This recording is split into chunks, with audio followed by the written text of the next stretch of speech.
Mr. Moon? Yes. Mr. Bartlett? Yes. Mrs. Crudo? Yes. We have the minutes from the April 25th meeting. You've had an opportunity to review them. Anybody have any questions or corrections or comments? If not, I'd entertain a motion to approve as presented. I'll make that motion. Second. Roll call. Mr. Lewis? Yes. Mr. Gustafson? Yes. Mr. Moon? Yes. Mr. Bartlett? Yes. Mrs. Crudo? Yes. Mr. Stroll, any revisions to the agenda? I have 3 revisions, all under current business. The first is request to use Justice Park from Attorney Michael Hadley. The second is an appointment to fill a full-time firefighter's position. And the third is a request from the Wells City Heritage Society in regard to the repair of the gates at Hudson Park. A motion to approve the revision to the agenda. I'll make that motion. I'll second. Roll call. Mr. Lewis? Yes. Mr. Gustafson? Yes. Mr. Moon? Yes. Mr. Bartlett? Yes. Mrs. Crudo? Yes. We have a couple of written communications. One is from the Hassan Heights Community Church regarding a race. Would you like to? Read this one? Yes, ma'am. The Hassan Heights Community Church would like to again ask your permission to hold the Music on the Hill 5K race. The race will take place at 9 a.m. on Saturday, September 7th, 2013, and will follow the same course as last year. It is an out and back course in which the participants begin the church and travel to Oakwood Drive in Oliver Manor. We will secure an insurance policy for the event and have volunteers directing traffic at each intersection. Cornplanter Township has approved the race already. Once I hear back from you, I'll obtain permission from PennDOT as well. Please consider this request and let me know your decision as soon as possible. You can reach me by phone at 673-9606 or by email at debgrove@comcast.net. Thank you for considering this request. Sincerely, Deborah L. Grove.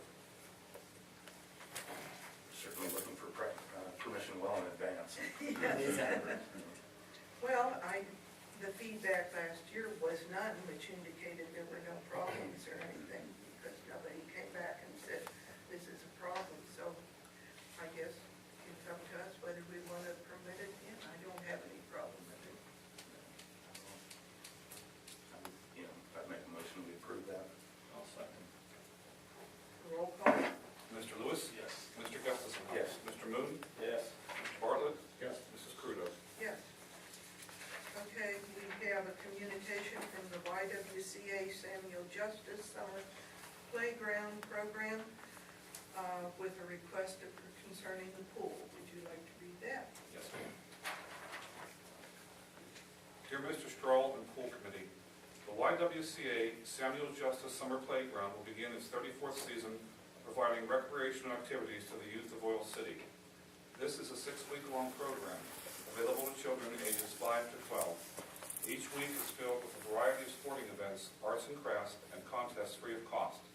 We have 12 staff members, all of whom are thoroughly trained for the program and bring much enthusiasm to each day's events. We run Monday through Friday from 9 a.m. to noon at 6 neighborhood playgrounds throughout Oil City. We also provide free activities Monday through Thursday from 1 p.m. to 3 p.m. at several accessible Oil City locations. The YWCA Summer Playground is requesting that you reconsider the decision made on May 15, 2013 about our program's participation in swimming at the Hassan Heights Swimming Pool.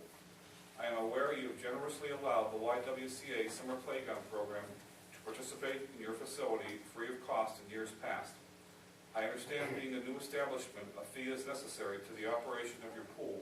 However, due to our program's limited budget, we are unable to pay the predetermined fee of $4 per child.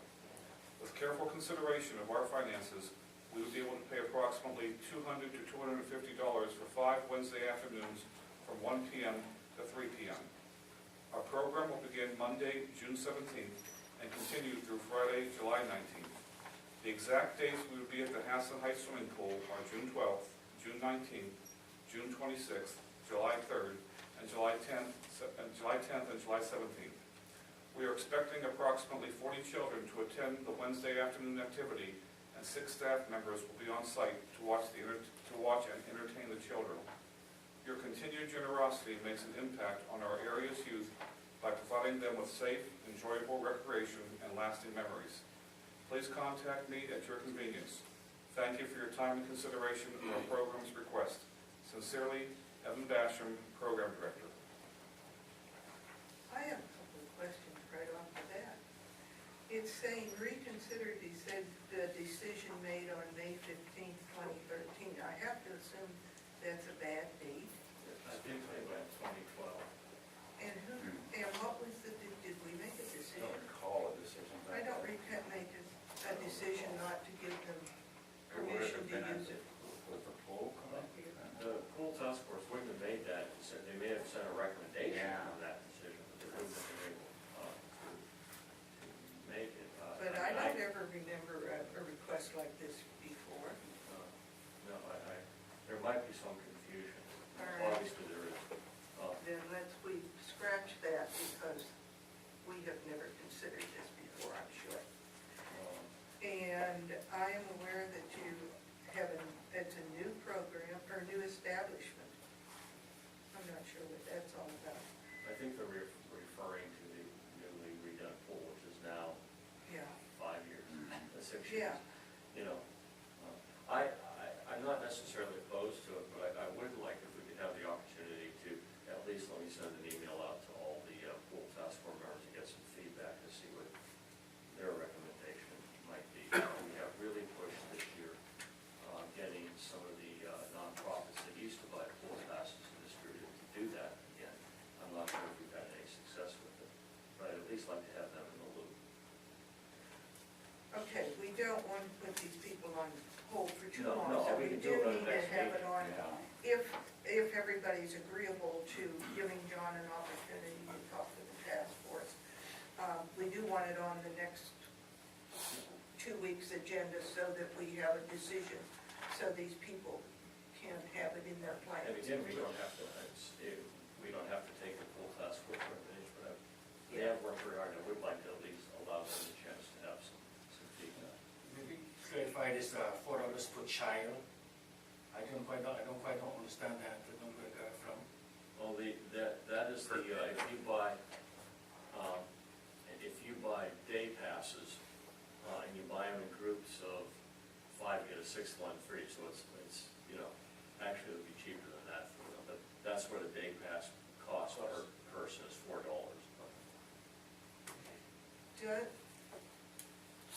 I know that children going to this, the Y, are probably not children that come from a family that would have pool passes, but I wondered if all those children would actually have to be paying, or they might have passes. I'm thinking my mind is doing something that I don't want to talk. Anyways, and even at that, I think maybe my own feeling is that given the circumstances, that we might be able to give them some sort of a deal on the price. Oh, I agree. And especially considering that they do run, the city makes no contribution towards that summer playground program. They utilize our facilities, they keep kids busy, out of trouble, Right. et cetera, et cetera. And my gut instinct is to approve it, but just because people have really worked at that, I'd like to at least offer them the opportunity to comment. But that's up to you. Is that agreeable to everybody at the table? I can see a reduced rate for, for the YWCA, Right. children that are actually enrolled in that. But, possibly some of those kids may have a pass too, I don't know. So, I'm guessing not, but. And they bring, there again, the pool's gonna be open, it's not going to cost the city anything more to have them there. And even though we have lifeguards, but they're bringing supervisors to supervise these children as groups, so it's not costing the city anything more to run the pool that day with them there than it would if they're not there. Okay. I'm not opposed to it at all, but, if you'd like to check with the task force. I know we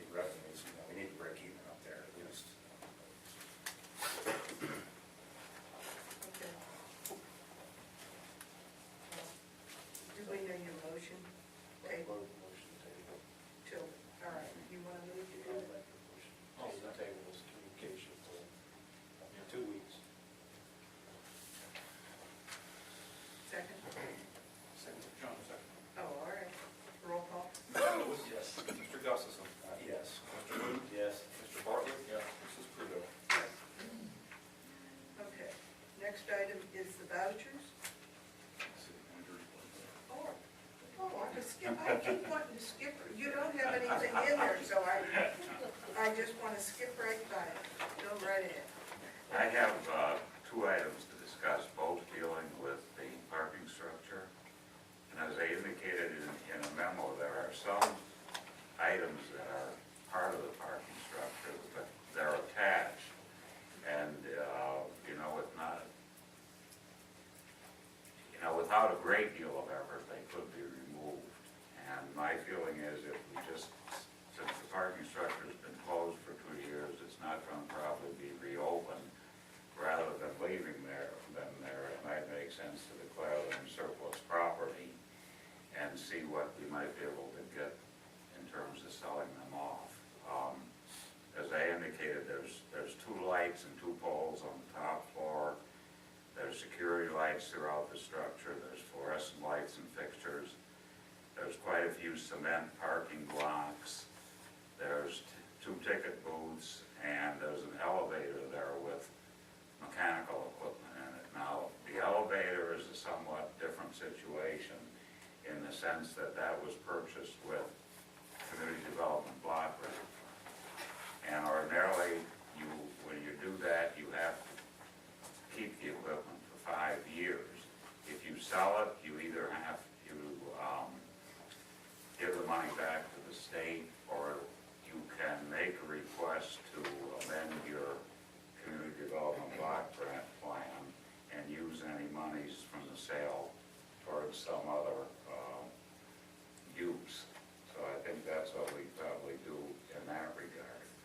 And since I don't know if we're gonna get a whole lot of money from this, as I indicated, Butch had used a site in the past to purchase vehicles. It's a municipal bid, and you can put it out there, and it's basically like an online auction. People bid on it for a certain period of time, and then the top bidder gets whatever's for sale. We would like to use that. We make it in such a way that whoever wins the bid has the responsibility of removing the items, and we'll do as much as we can to, make local people aware of the fact that that's available. But since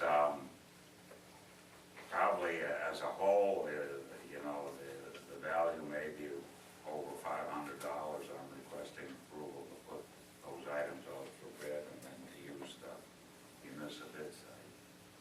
The question about the mezzanine property, the Shell Oil property, has that been transferred to the city yet, or is that?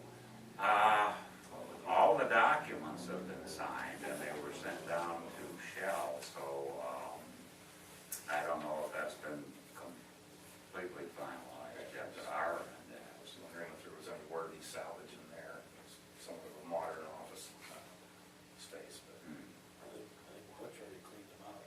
cleaning out of what? Filing cabinets.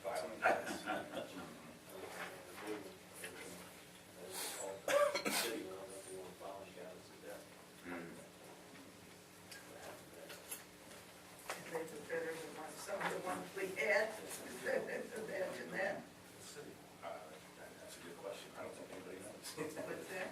Well, The owner of- we've had several discussions with the redevelopment authority, and they were told that they own the rent. So that's true, are you selling their property, or is the rent owned by the city? Well, the city, the transfer